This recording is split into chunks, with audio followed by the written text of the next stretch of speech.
Brunelleschi's Dome, how a Renaissance genius reinvented architecture by Ross King, a 2000 nonfiction book. I'd like to start off by thanking Brian over at Bookish for his review, which got me to pick it up, and I will link it down below and probably rewatch it because, of course, I can't actually remember what he said other than, yeah, it's a pretty good book. So, which, I guess is the thing you get from these videos for the most part, after we delve into all these details, at least for me. That's why a review can't really spoil anything for me, which is why all my reviews are full of spoilers. So, spoiler: the dome gets put up, which you can tell. Well, actually, I don't. Is that a painting? That's probably a painting. But spoiler: the dome gets put up. So, Filippo Brunelleschi, born 1377, died 1446. Spoiler again. Was a Florentine gentleman born in Florence, and Florence, they had decided, well, we're going to build a dome. We're going to build a cathedral, a massive cathedral, the Santa Maria del Fiore, which is going to be the biggest cathedral there is, and they're going to have this dome there, which they never actually figured out, okay, how are we going to make this dome? Domes of this size hadn't been made since like Roman times, and the technology for that, of doing it without the huge flying buttresses, had been lost. Stuff like Roman concrete, where you pour volcanic ash into the thing, and it crystallizes and really kind of sets it firmly and quickly. That had been lost. That'd been lost to history, as well as a lot of the mathematics of like tensile and just sort of the structural strength of materials and stuff like, how wide does a column have to be for how tall it is. All this stuff had been lost. All the mathematics had been lost at this point. This is early Renaissance. When they're saying is a Renaissance genius, this is one of the kind of the start of the Renaissance geniuses. The wool merchants of Florence, that's where Florence got all its money, and that's, you follow the money for where you want to find out where the art's going to come from for a region. They had built this giant cathedral, but we can't figure out the dome. And so, it's 100 years later, because that's how long cathedrals took to make. They're massive constructions. They held a competition in 1418. Number of people competed, most notably Lorenzo Gilberti, who had actually won the commission against Brunelleschi for the bronze baptistry doors, which would later be called by Michelangelo the Gates of Paradise. This massive, amazing work of sculpture and sculpture, of relief sculpture. He and Brunelleschi competed for who's going to make this dome. And this goldsmith, which is what Brunelleschi was at this point, this goldsmith who grew up with kind of this, a love of kind of coming up with mechanical inventions and stuff like that. He is the one who won the competition. But he said, well, I'm going to do it as there's going to be the overtop dome and there's going to be the under one, but I'm not going to actually tell you how I'm going to do it, because in this age, this is far before the age where, scientists would all publish their findings immediately and just sort of share it with everyone, but, they would get the credit for it. This was the age where you were completely paranoid about someone was going to steal your ideas. And indeed, this is the era where you get someone like Leonardo writing in his cryptography, and indeed Brunelleschi had his and just kept his secrets. And indeed, this was something later on in his career, indeed would come back to him, of having former apprentices basically kind of coming in with his ideas and kind of trying to edge him out of stuff.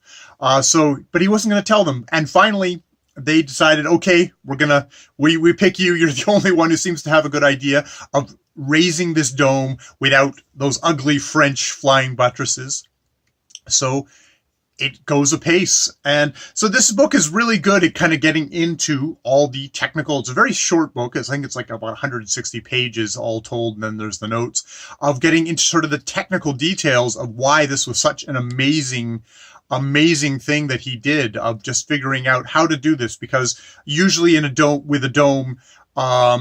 up until this point, you tried to center it, which is you either kind of supported it with wooden supports, or you filled the whole thing up with dirt and you built on top of that to give the crappy kind of medieval mortar time to set, because this wasn't Roman concrete. And you came up, and what Brunelleschi said is, no, I'm going to do it without any of these centers, and it's going to be gigantic. It's going to be the biggest dome since like the dome in the Parthenon in Rome.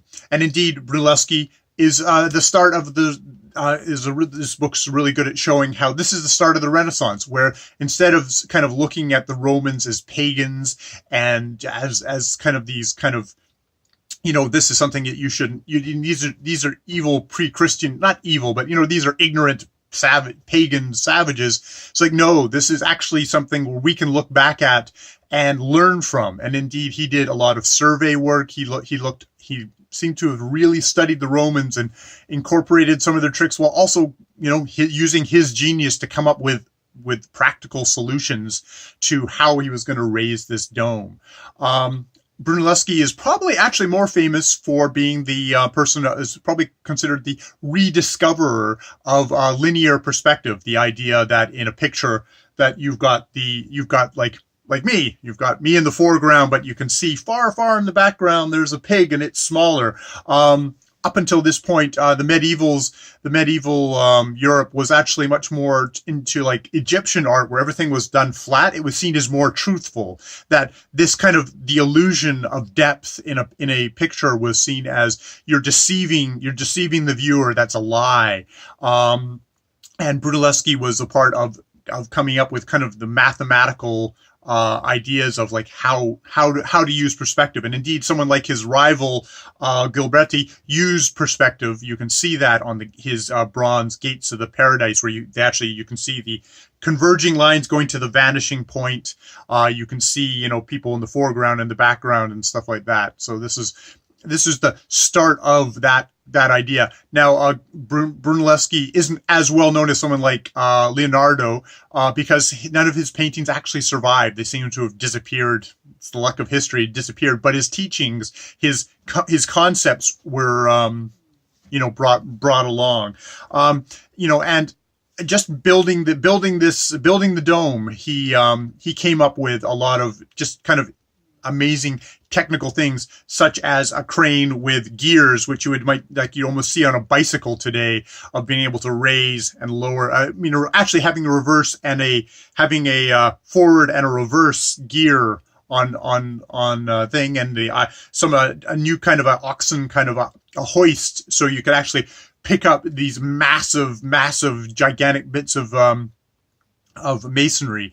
Now, the book is really good at actually saying, well, okay, he was, someone like Vasari said, oh, Brunelleschi, he was this really wonderful, saintly guy, beautiful. It's like, no, Ross King is like, no, he was one of these scrappy Renaissance guys. Like, the Renaissance is definitely, it's funny, they talk about how Rome was kind of the Romans were very dog eat dog, and they're battling each other. And you get very much the sense in the Renaissance time that this was a time for chancers. This was a time for scrappers. And indeed, Brunelleschi was a scrapper. And Lorenzo Gilberti comes up a lot in this book as different camps of them trying to do in each other and compete with each other and one up each other. They really drove each other on in this amazing time of innovation.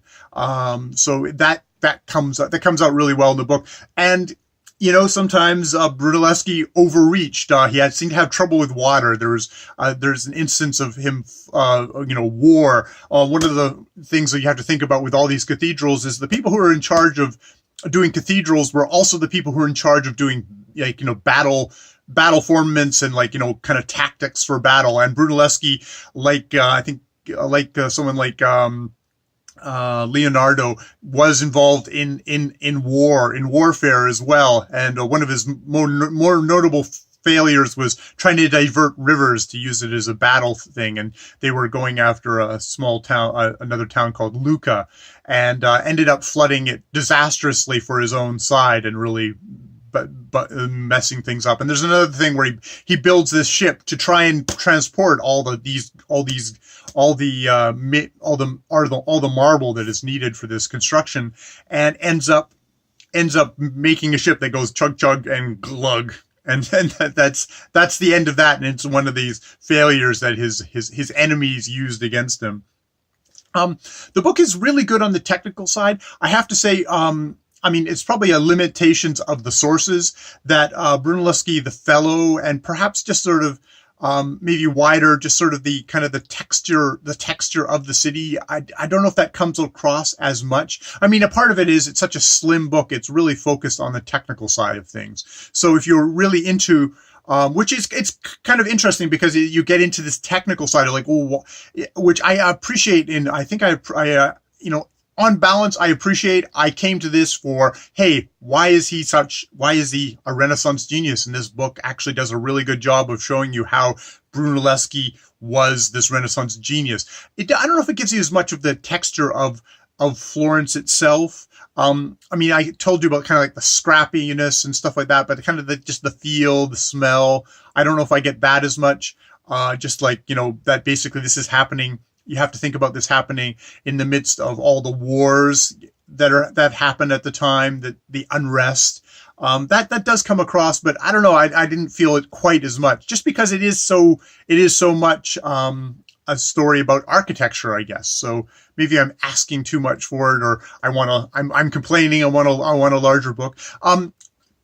Ross King's style is very lucid, very kind of straight to the point. He's really good at describing stuff. Maybe I would have liked a little bit more of kind of a poetic side, but maybe I'm asking for a different author there. These are quibbles. It is a place I'm going to visit, and I feel like I've got a much better sense than I would probably just wandering around going, well, that's a big thing. I've kind of got an idea of like, wow, all the stuff that had to go into to do this, to build this dome, which barring the kind of the invention of more modern materials, the reinvention, or the kind of the rediscovery of Roman cement, of proper cement, of just modern material, of lighter materials like plastics, metals, which create our own domes today. This still stands as sort of a testament, and indeed is one of these things where they were still trying to figure it out,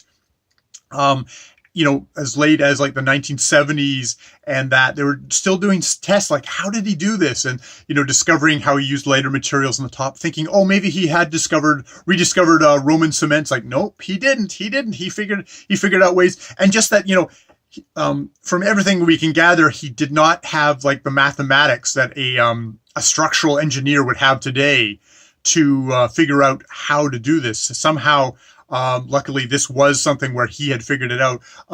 There are cracks did develop in this, but not to the degree that in a lot of other kind of, especially early Renaissance or late medieval. There were serious issues of they built stuff and it did not last. So this truly is one of these great monuments to thing. And just coming up with the Ross King just at the end, just saying like, this is how he transformed it from like basically an architect was like a manual laborer to this is a great artist. This is an artiste. This is someone like who's done something that people weren't able to do before, that had that stunned people, that gave people an awe. So you go from having the anonymous laborers of medieval cathedrals to having the architects, the great men, the great geniuses, because just by the force of his intellect and the amazement of his invention and stuff like that.